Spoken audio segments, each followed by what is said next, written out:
Quais têm sido as mesas que você tem frequentado? Quais têm sido os assuntos? Do que você tem se alimentado? Como discípulos de Jesus, não podemos correr o risco de assentar em mesas que Ele próprio viraria.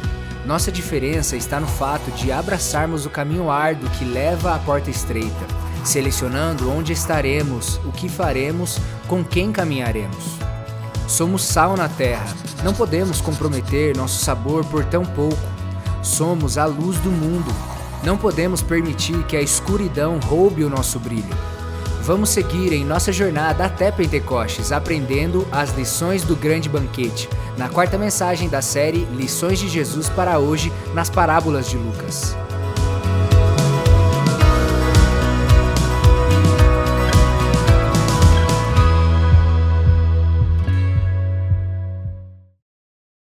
Hoje nós estamos na quarta mensagem da série que é Rumo a Pentecostes, onde nós estamos aprendendo sobre parábolas no livro de Lucas. E nessa quarta semana nós vamos para as lições do banquete. Jesus falava por parábolas. Lucas capítulo 2, verso 47 diz: todos os que o ouviam ficavam maravilhados com o seu entendimento e com as suas respostas. É impossível ter contato com as palavras de Jesus, com a sabedoria de Jesus, e achar que você está diante de qualquer coisa. Não existe sabedoria maior, não existe ensino melhor, não existe algo mais transformador do que as palavras de Jesus, e ele falava por parábolas. Nós sabemos que a palavra parábola, ela vem diretamente do grego parabolé, por ao lado de, com o sentido de comparar, servir especificamente como uma ilustração. Champlin fala sobre a mesma palavra que era usada nas guerras, quando um barco estava emparelhado um com o outro. E nós poderíamos também fazer a alusão que essas parábolas têm ensinos que na nossa vida nós temos força para vencer grandes batalhas. Deus tem sabedoria, tem força, tem estratégias para que você vença guerras nos dias de hoje por meio desse ensino. Salmo 78, versos 2 e 3. Em parábolas abrirei a minha boca, proferirei enigmas do passado, o que ouvimos e aprendemos, o que nossos pais nos contaram. E também em Mateus 13, versos 34 e 35, Jesus falou todas essas coisas à multidão por parábolas. Nada lhes dizia sem usar alguma parábola, cumprindo-se assim o que fora dito pelo profeta: abrirei minha boca em parábolas, proclamarei coisas ocultas desde a criação do mundo. Ouvir as palavras de Jesus é conhecer tesouros ocultos que foram guardados para cada um de nós. Deixa eu te dizer uma coisa, nessa noite você está diante de tesouros do céu. Talvez você já fez tanta coisa por algo de valor. Nessa noite Deus está te dando algo extremamente valioso. Que cada um de nós sejamos aqueles que possamos receber com valor o ensino de Jesus que Ele realmente tem. Então na primeira semana foram as lições do semeador. Segunda semana as lições do bom samaritano.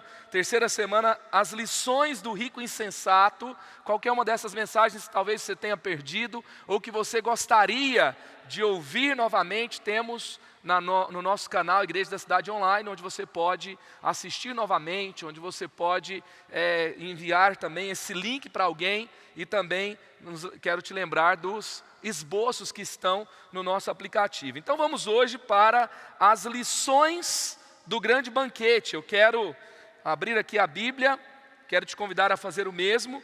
No Evangelho de Lucas, capítulo 14, do verso 15 nós vamos ler primeiro aqui até o verso 24, e depois nós vamos discorrer também sobre aplicações que Jesus faz sobre discipulado, do verso 25 ao 35. Mas vamos ler agora do verso 15 ao verso 24.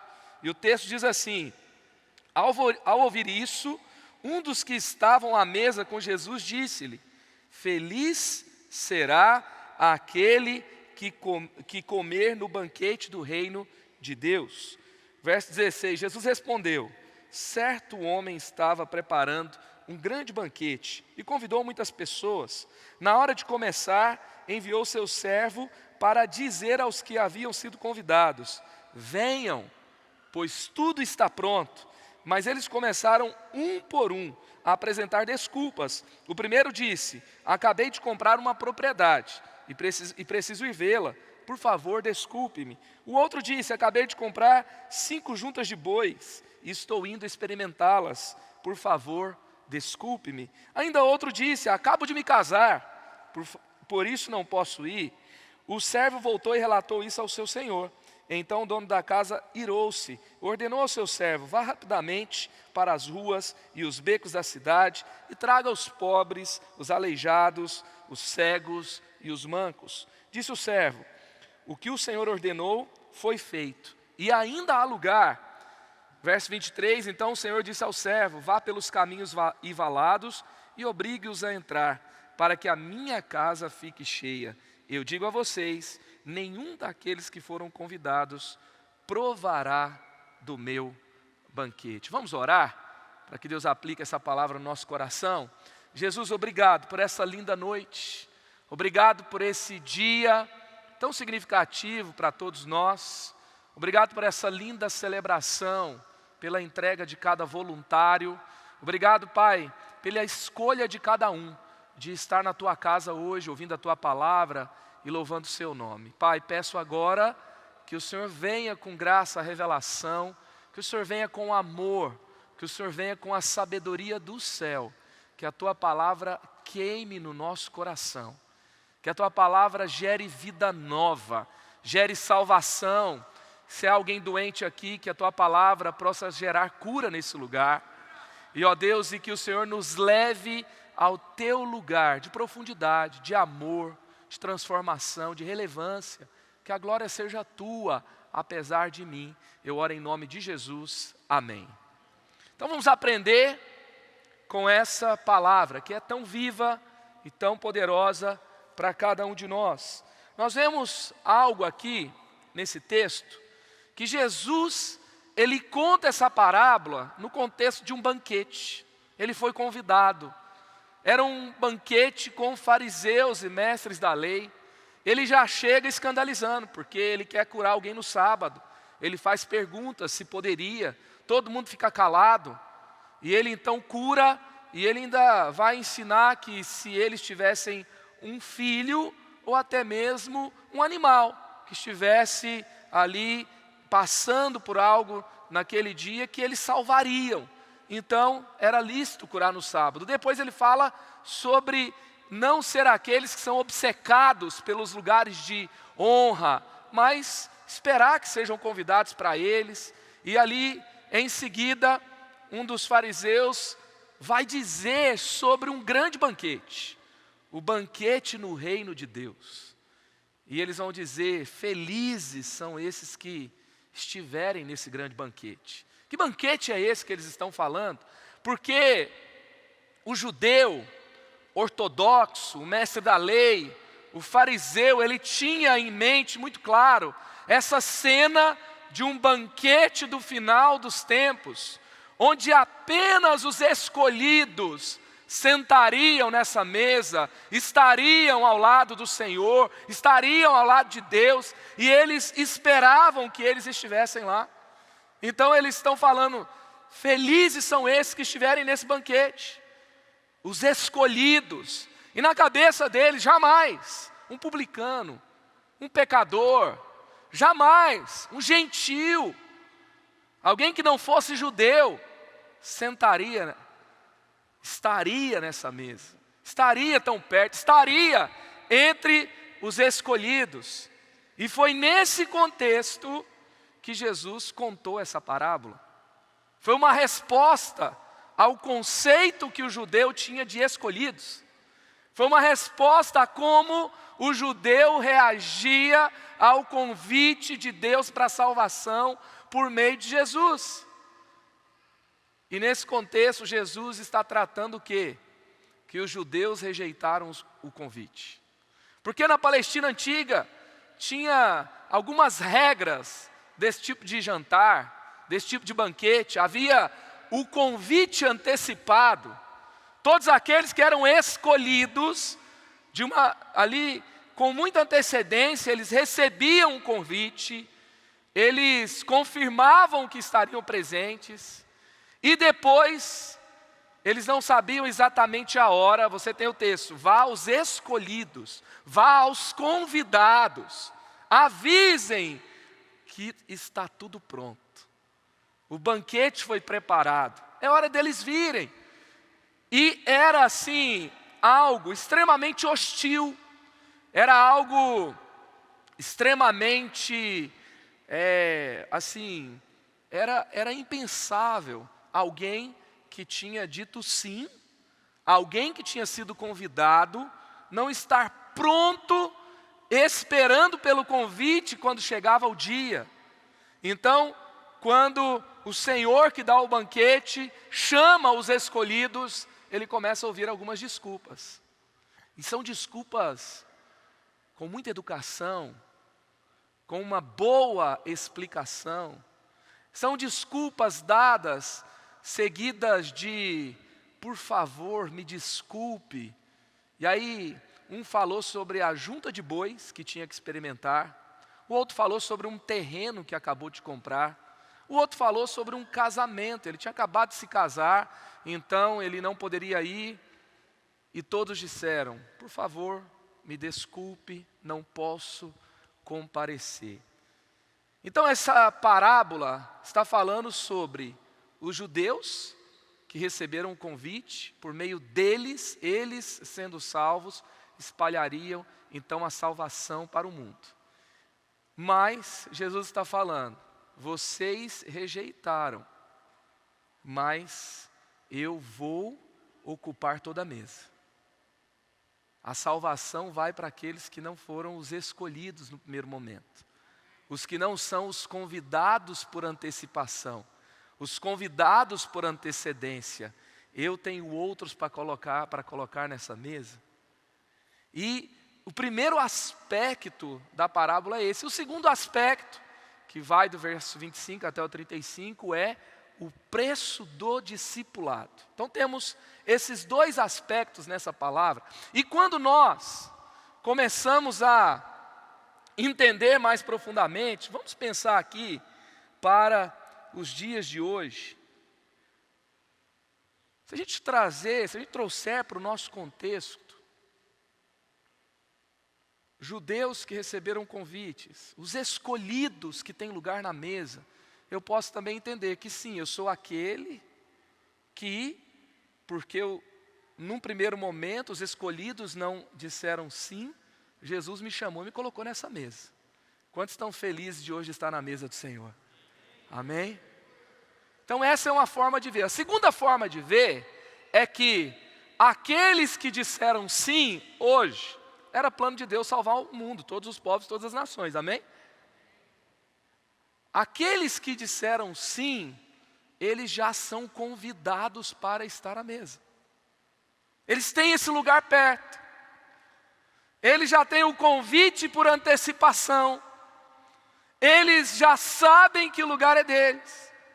Só que muitas vezes, ainda hoje, tem gente que sabe que é convidado, sabe que faz parte, mas continua dando desculpas.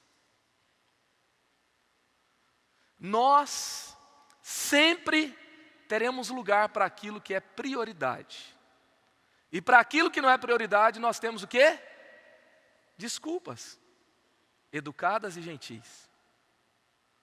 Não é? Com por favor, com me desculpe e com uma boa justificativa.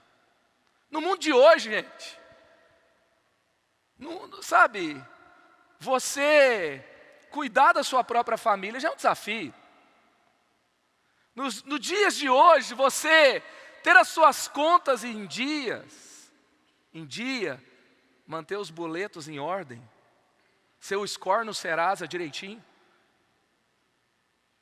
já é um desafio enorme também. Se você é um empresário, você honrar todos os colaboradores no dia 5. Meu Deus do céu. Se você trabalha, entregar e continuar crescendo, é um desafio. Então, é fácil encontrar desculpas. É fácil dizer não posso. E é muito interessante assim a nossa cultura brasileira, né? Por exemplo, convida alguém para alguma coisa. Se ele disser, eu vou, o que significa isso? Significa que ele vai ou que ele não vai. Não é? Porque assim, a gente não fala, não vou, entendeu? Oi, tudo bem? Gostaria que você, vamos almoçar, tal. Vamos. Aí no dia você fala, então, hoje eu tive um problema. Porque é meio que feio dizer não, né? A cultura brasileira, tem outros países que o povo fala, não, eu não vou, eu não quero. Mas e você falar, eu não quero? Pessoa mal educada, né? Se alguém falar que não vai, é mal educado. Então a gente fala que vai, aí depois a gente pensa se vai. Aí tem outra resposta, né? Fala assim, eu vou me esforçar para ir. O que é o meu vou me esforçar para ir? Não vou, entendeu? Se alguém fala assim, eu vou ver. Se alguém falar, eu vou ver. O que significa, gente? Eu não estou nem aí. Não é? Tem algumas formas que a gente responde. Se alguém fala para você assim, ó, a gente tem que marcar, né? O que a gente tem que marcar? A gente nunca vai marcar. Não é? Quando seu filho, pai, vamos, você fala, filho, a gente vai ver um dia.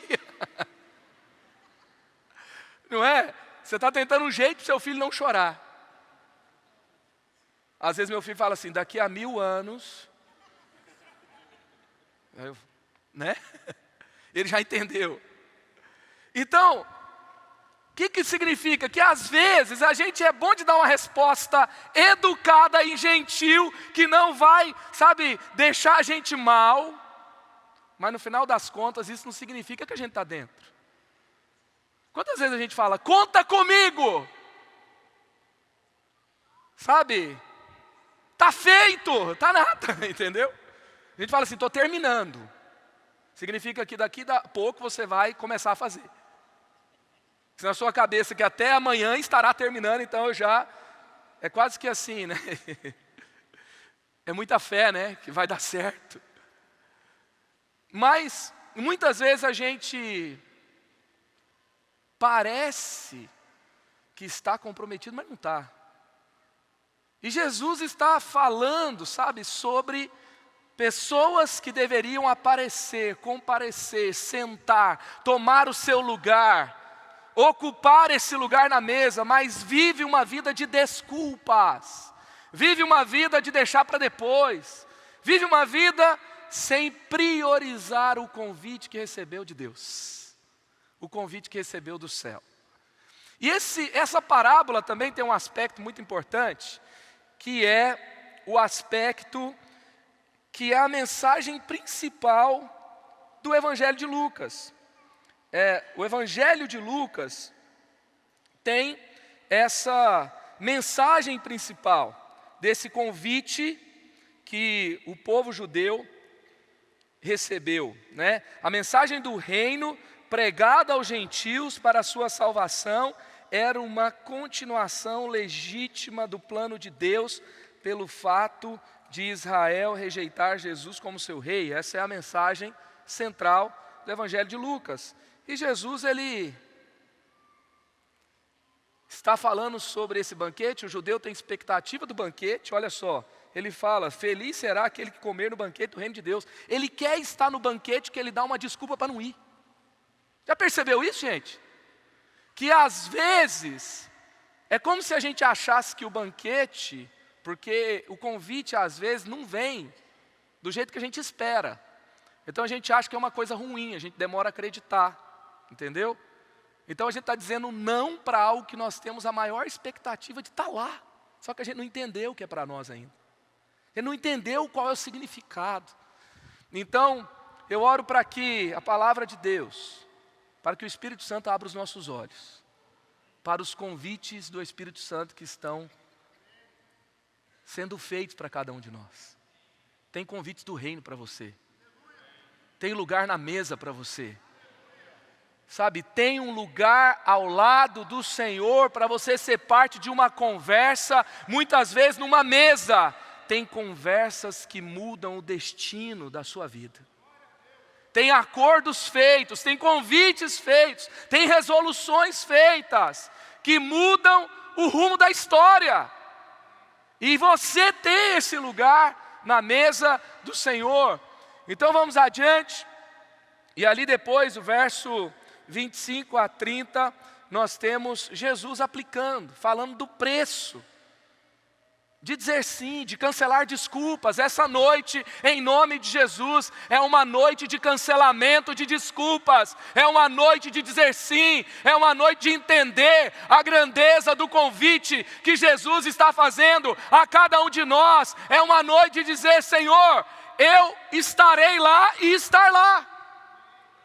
Esse é o tempo de dizer sim. Então, aqui, para que você responda o convite do grande banquete, Deus te convidou para o grande banquete. Então, primeiro, aceite o convite de Deus como prioridade. Aceite o convite de Deus como prioridade. Lucas capítulo 14, verso 26.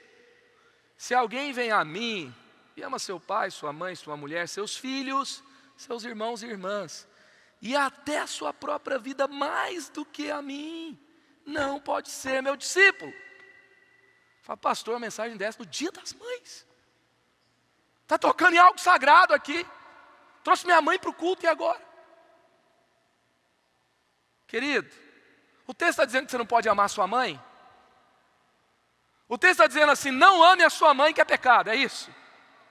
Se você amar demais sua mãe, você é um carnal, você não é crente. É isso que o texto está dizendo?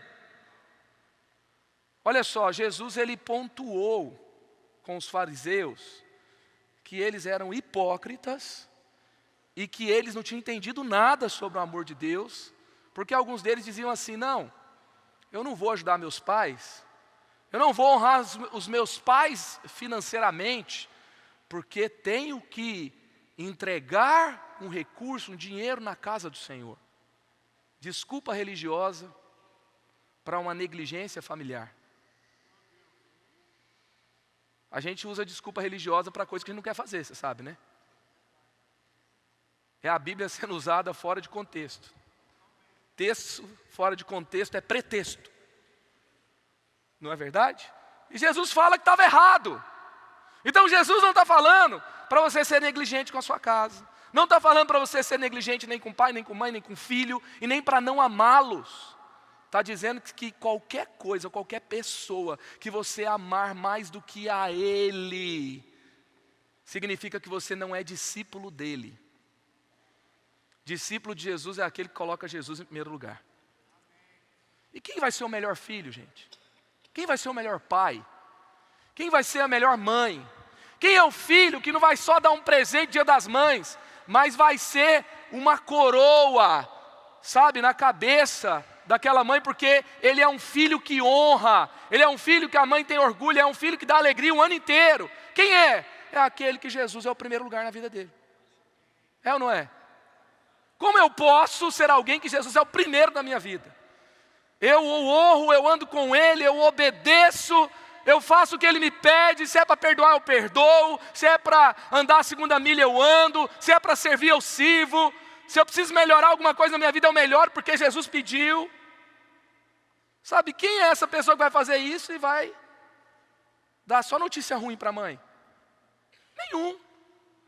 Sabe, eu aprendi com os meus pais, eu aprendi com a minha mãe, que Jesus é prioridade.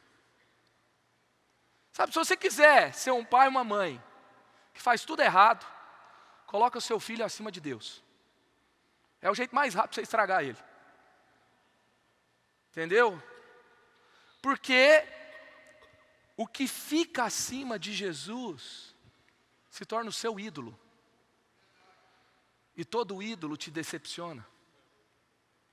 Todo ídolo não entrega o que promete. Só Jesus pode estar na condição de uma divindade. Só Jesus pode ser o nosso Senhor. Só Jesus não decepciona. Só Jesus pode ocupar esse lugar de primeiro do centro da nossa vida. Então, Jesus tocou nos pontos mais sensíveis, mais sagrados, para o ser humano. Para quê? Para mostrar que Ele tem que ser a nossa maior prioridade. Aonde Jesus está na sua vida?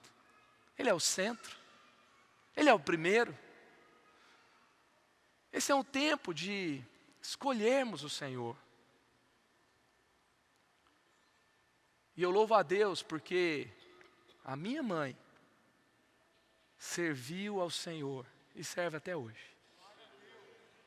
E ela me ensinou a mesma coisa. E até quando eu tive que morar longe dela para servir a Deus, ela falou: filho, você foi preparado para isso, vai. Sabe, eu acho que eu já contei isso aqui. Os meus pais lideraram adolescentes por 18 anos. E esse ano eu completei 18 anos liderando a juventude da nossa igreja. Aleluia! Aleluia!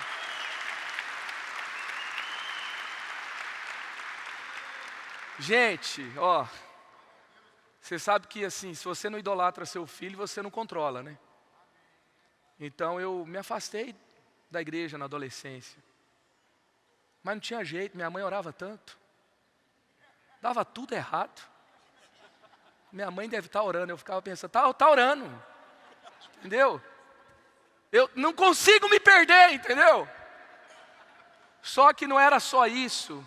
Eu não conseguia encontrar um lugar melhor. Eu não conseguia encontrar um sentido. Eu não conseguia. Porque, sabe, desde que eu nasci, eu estava numa casa onde Jesus era prioridade. Se o seu filho não está aqui hoje, você tem orado por ele, sabe, coloque Jesus como prioridade. Fale muito do seu filho para Jesus.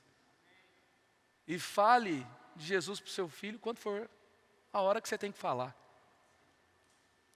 E espere, porque Ele é Deus. Ele é o Senhor.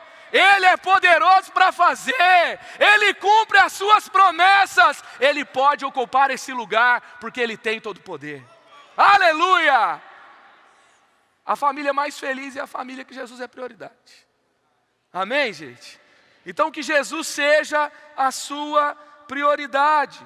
Não há outra prioridade em nossa vida a não ser de fazer a vontade de Deus. Mateus 6,33, busquem, pois, em primeiro lugar o reino de Deus e a sua justiça, e todas essas coisas lhe serão acrescentadas.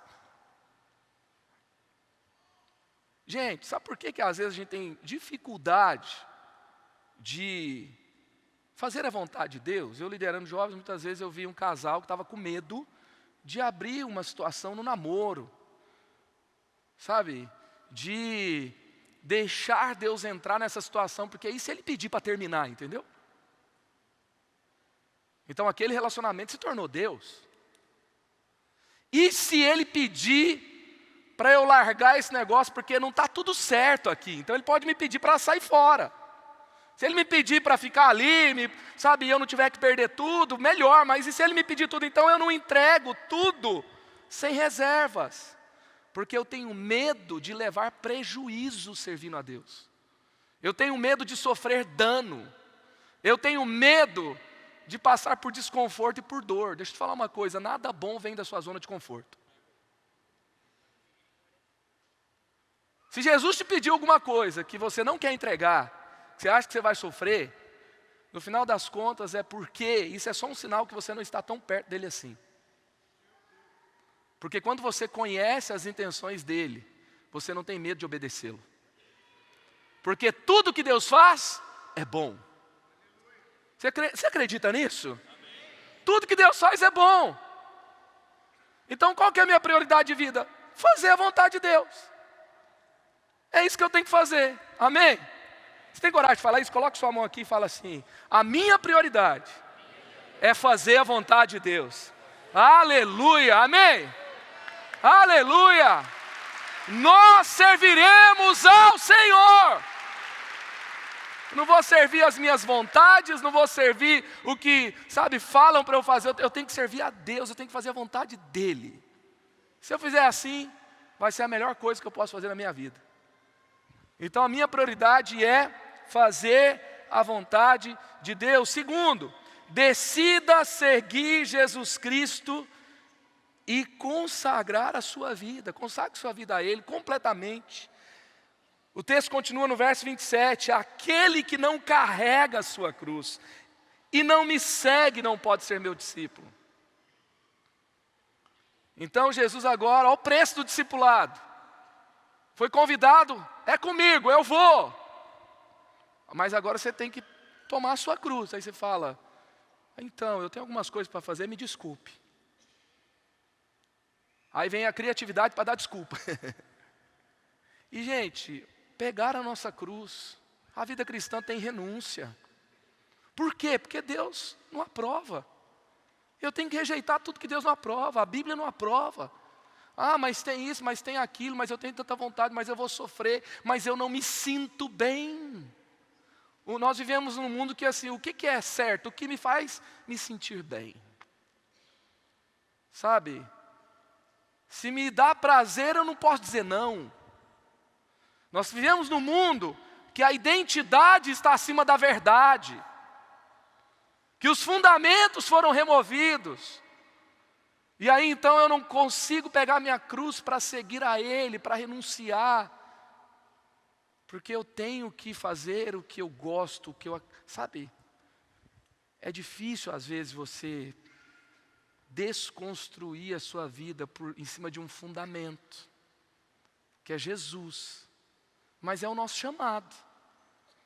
E nós temos que nos lembrar, gente, que Jesus na cruz, Jesus morto, Jesus entregando a sua vida, derramando a sua vida por nós, Ele não é uma vítima do Império Romano.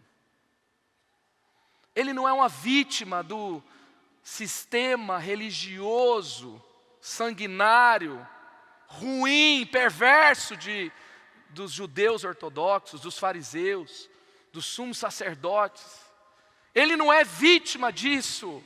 Tadinho de Jesus, olha o que fizeram com ele. Não tem tadinho de Jesus. Sabe por quê, gente? Porque não foi Roma que colocou Jesus na cruz, foi o seu amor por nós. Jesus não é vítima de Roma, Jesus é o Senhor da história. Jesus não é vítima de nenhum sistema injusto do mundo, Ele é o Senhor da história. Se Jesus é vítima, como é que eu vou servir um Deus que é vítima de um sistema do mundo? Como é que eu vou vencer no sistema do mundo um Deus que é vítima do sistema do mundo? Não faz sentido. Jesus escolheu a cruz, Jesus não foi colocado sem a sua própria vontade. Que Ele fala, chegado o seu tempo, Ele foi resolutamente para Jerusalém. Chegada a sua hora, Ele orou no Getsêmani. E Ele esperava. Ele explicou, eu vou morrer, eu vou ressuscitar. O pessoal lá que estava demorando a entender, entendeu? Porque eles queriam outra coisa. Quando a gente quer outra coisa, a gente demora a entender o que Deus tem para nós.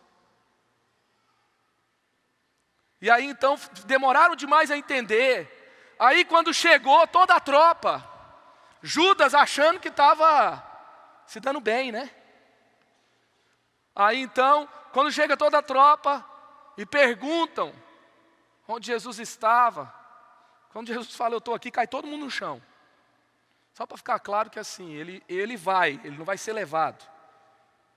Aí, chega o servo do sumo sacerdote, o Malco. Aí Pedro arranca a orelha. Por que Pedro arrancou a orelha? Porque ele era ruim de pontaria. Ele queria arrancar a cabeça. Alguém vai mirar na orelha? Ele queria arrancar a cabeça. Graças a Deus que ele era ruim de pontaria, né? Aí no meio da confusão, olha só. Aí Jesus fala, não gente, espera aí. Aí para lá, cura a orelha. E quando ele cura a orelha, ele até restaura um sonho, porque alguém que tinha uma parte do corpo decapitada não poderia ser sacerdote. E o servo do sumo sacerdote queria ser o quê? Sacerdote. Aí ele fala, pronto, agora vamos lá. Dá uma palestra em Pedro, né? Espera aí, gente, eu tenho que dar uma palestra no Pedro. Pedro, até agora não entendeu nada. Até o momento vai ser desse jeito. Aí pronto, vamos embora. Gente, quem está liderando? É o soldado, é Roma ou é Jesus? Ele escolheu aquele lugar por você.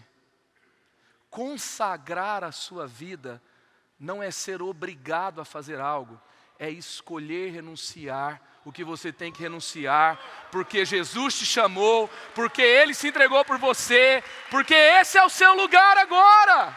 Amém? Não é a ideologia tal que me coloca nessa guerra, não, é um chamado, é maior. Então é tempo de consagrar a nossa vida por escolha, não tem outro lugar melhor. O lugar da vitória de Cristo, o desfile da vitória de Cristo, não era matando soldados e ocupando o trono de Roma, era na cruz, a cruz era o lugar da vitória. E deixa eu dizer uma coisa, nos dias de hoje, o nosso lugar de vitória continua sendo na cruz. Lugar de renúncia. Às vezes o que nós estamos dizendo não, porque é difícil, é o lugar onde nós teremos as nossas maiores vitórias.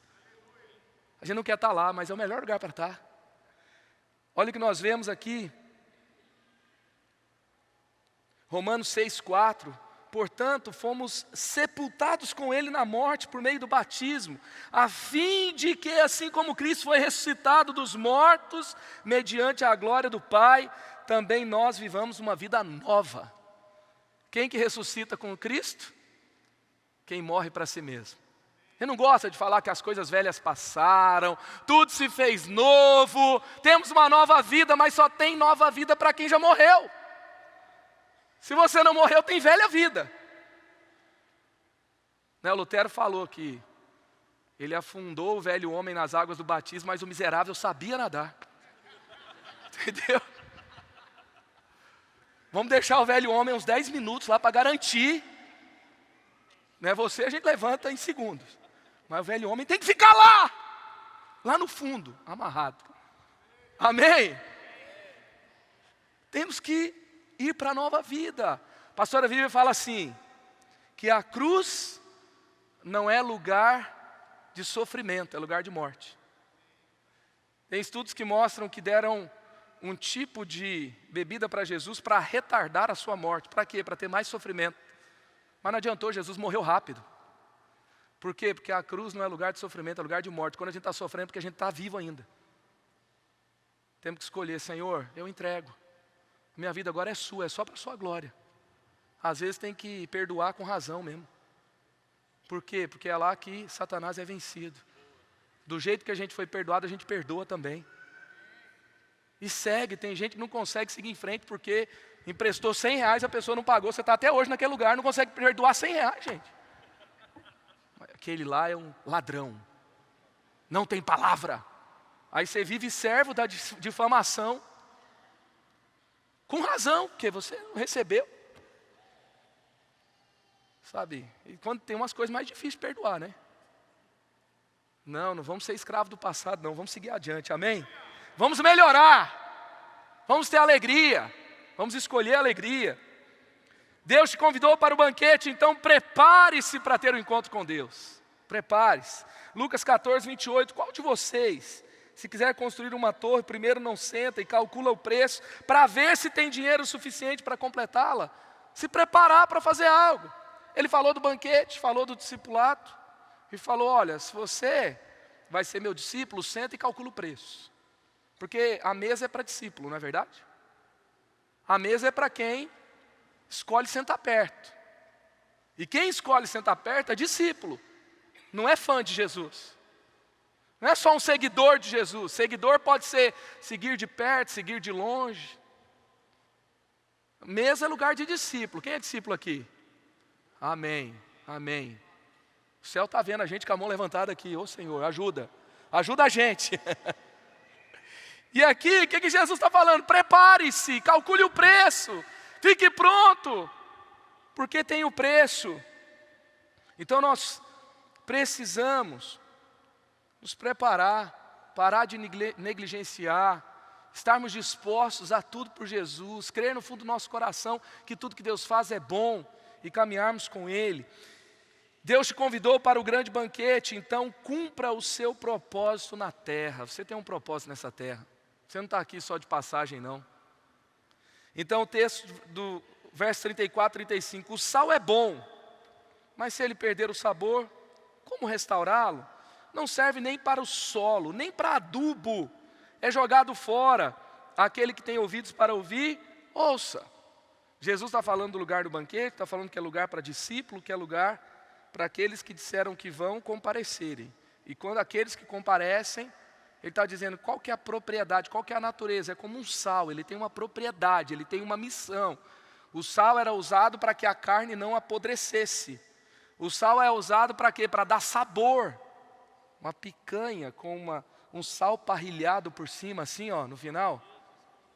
Só sal, não precisa pôr mais nada não. Tá bom, amém? Tem americano que fala, o que vocês colocam no churrasco de vocês que é tão gostoso? Sal. Sal. O sal cumprindo o propósito dele ali está ótimo. Minha avó colocava sal no pé da planta, para a fruta ficar mais doce. Um adubo. Então ele tinha um propósito. O sal tem um propósito. Então nós temos um propósito. Nós não estamos aqui apenas para nos reunir, para receber e viver como se não tivesse recebido nada. Não, nós temos um propósito, nós temos uma missão.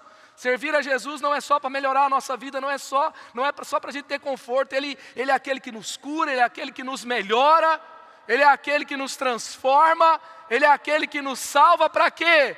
Para curar outros e para salvar outros e para cumprir o nosso propósito na terra, para servir, para sermos a expressão de Cristo aonde estivermos. Cristãos unidos sem propósito, sabe como é que é? É igual você pegar 1 quilo de sal e colocar em 1 colher de arroz. É insuportável. Cristãos sem propósitos, reunidos, são como 1 quilo de sal numa colher de arroz. Não dá, não dá. Vamos cumprir o nosso propósito. Tem muitos lugares nessa terra esperando sal da terra. Porque tem lugares apodrecendo, tem famílias apodrecendo, tem faculdades apodrecendo, tem empresas, tem um ambiente de trabalho apodrecidos. Mas essa semana vai ter sal lá. Essa semana vai ter sabor do céu lá. Essa semana vai ter presença de cristãos que têm propósitos, que são discípulos verdadeiros, que cumprem sua missão na terra, que não se conformam, mas que ali estão lutando o bom combate, estão salvando, estão curando. Ei, que essa semana você faça discípulos. Que essa semana você encontre pessoas e ajude e ore, seja o intercessor, seja aquele que cura, aquele que liberta, aquele que ensina a palavra, aquele que vive um bom testemunho. E esse é o nosso lugar na mesa, um lugar de discípulos, um lugar daqueles que dizem sim e aparecem e pagam um preço para estar ali, naquele lugar próximo ao lado de Jesus, porque é o melhor lugar que nós podemos estar. Tem um lugar na mesa para você. Você já foi convidado já. Você já está aqui por quê? Porque você está seguindo Jesus. É tempo de você ocupar o seu lugar na mesa. Eu queria que você assistisse essa canção, preparada pela nossa igreja, lançada essa semana, para você refletir sobre o convite de Jesus para a sua vida.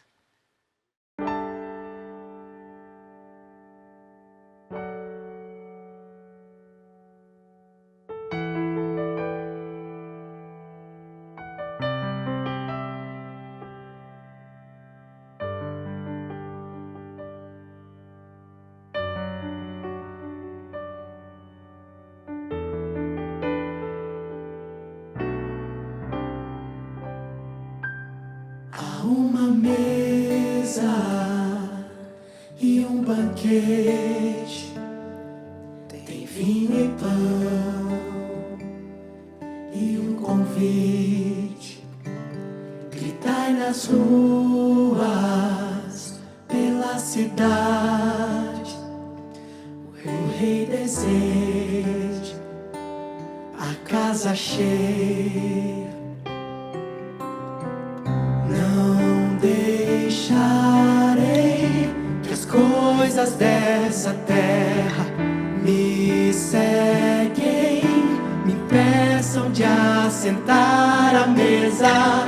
Meu coração zela por tua presença com devoção. O Rei dos Reis já preparou uma mesa de comunhão. Todos quantos o receberam, deu-lhes o direito de se tornarem filhos. Não deixarei que as coisas dessa terra me seguem, me impeçam de assentar à mesa. Meu coração zela por tua presença com devoção.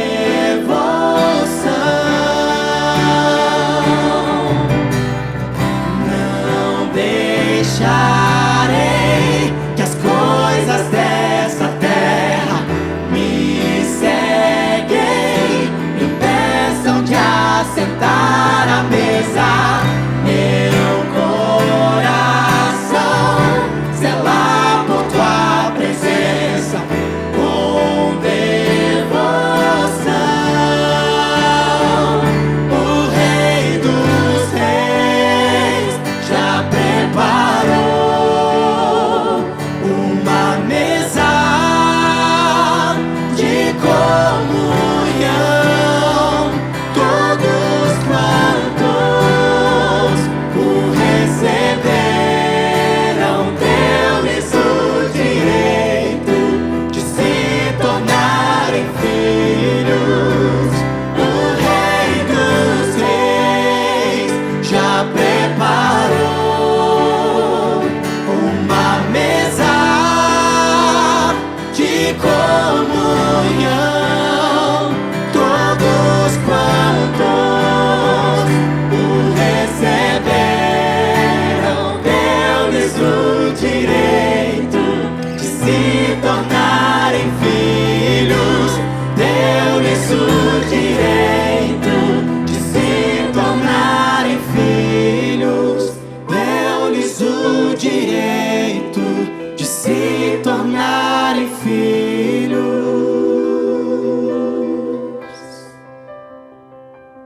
Há pão na mesa.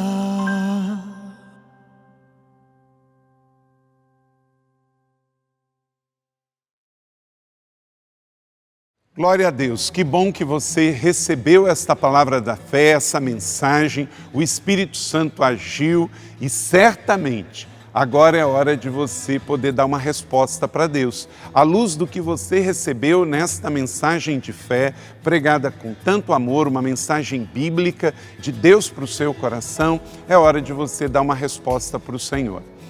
E eu quero convidar você a dar uma resposta e quero fazer 3 convites para você. Aí na sua tela agora aparece um QR Code e um número de WhatsApp para que você que tomou uma decisão possa então entrar em contato conosco agora. O primeiro convite é se você ouviu esta mensagem e quer tomar uma decisão de arrependimento e de receber Jesus no seu coração como Salvador e Senhor da sua vida agora. A outra decisão que você pode estar tomando agora e celebramos com você é se você quer retornar para a igreja, voltar para a fé. Talvez você se desviou dos caminhos do Senhor e da igreja, mas hoje é o tempo de voltar, é tempo de arrependimento, de mudança de vida, de voltar para a família da fé. Então, bem-vindo você que está tomando a decisão de retorno agora. Não importa quanto tempo você esteve afastado, não importa se você se afastou dessa ou de outra igreja cristã ou evangélica, bem-vindo de volta à família da fé. E o terceiro convite que eu quero fazer para você é se você quer ser batizado. Então, se você quer ser batizado em águas, se você está em São José dos Campos ou em qualquer cidade onde temos uma igreja da cidade ou aí na sua cidade, entre em contato conosco agora, pelo WhatsApp ou pelo QR Code e diga: eu aceitei Jesus, eu quero ser batizado, eu não tinha sido batizado em águas ainda, no batismo de imersão, que é o batismo que Jesus viveu lá no Rio Jordão, sendo batizado por João Batista, e eu quero ser batizado em águas também. Então entre em contato conosco. Amém? Então, bem-vindo à família da fé, parabéns por tomar uma destas decisões hoje, após ouvir esta mensagem. E o nosso campus online aqui da Igreja da Cidade está aqui para servir onde você estiver. Deus seja louvado. Vamos orar juntos? Pai, eu quero te agradecer por cada um que recebeu agora a Tua palavra e ela tocou no coração e eles estão dando uma resposta para o Senhor. Eu abençoo cada um dos que nos acompanharam agora nesta transmissão. Que o Senhor abençoe as suas vidas, os que tomaram a decisão de te aceitar, de voltar para a igreja ou se batizar, nós assim os recebemos e os abençoamos em nome de Jesus. Amém. Obrigado por estar conosco. Se você tem qualquer outra dúvida também, aí no chat ou nas nossas mídias sociais ou no WhatsApp, mande para nós e nós vamos entrar em contato com você. Somos a Igreja da Cidade, uma família para pertencer. E aqui no Campus Online, uma família para pertencer onde você estiver. E seja bem-vindo também às nossas celebrações presenciais. Você pode ver aí no vídeo também os horários e os dias que temos celebrações. Bem-vindo, Deus te abençoe e até a próxima.